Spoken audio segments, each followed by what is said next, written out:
All right, what up? So welcome to week 6. Today we're going over rating of perceived exertion, just a fancy term for saying how hard do you push yourself inside of your sets.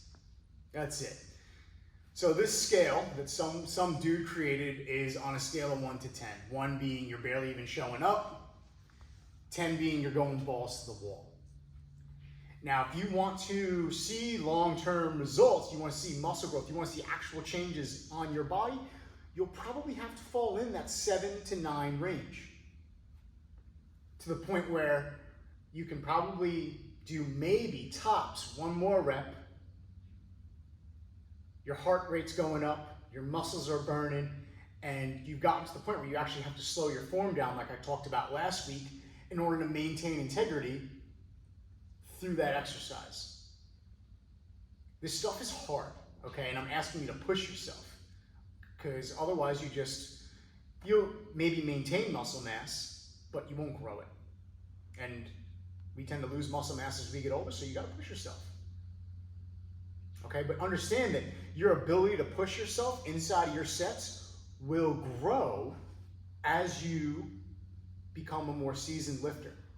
You might be someone that's only comfortable going 5 out of 10 for your first 4 to 6 months. That's fine. At least you're showing up to the gym. At least you're learning good form. At least you're learning about which muscles correlate with which exercises.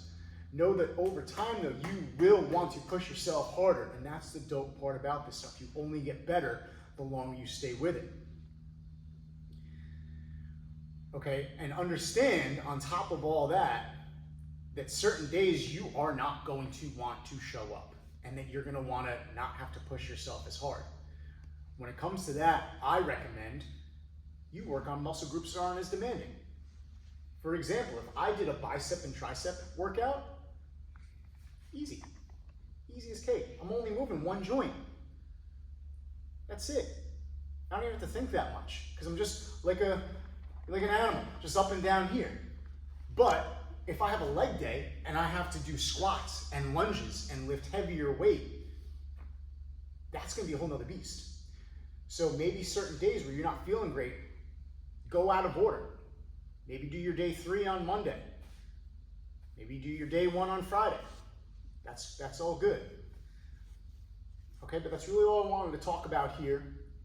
And I just want to reiterate that you will want to push yourself harder as time goes on.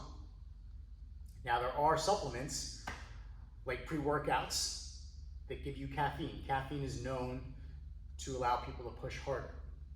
You can rely on it or you cannot. That's up to you. I have about a cup of coffee a day. I don't do pre-workout, but it's big in the industry because people want to push themselves harder. Just understand that stuff fades over time and you need more and more of it in order to have that same effect. All right, but next week we're going to talk about progressive overload, what that means.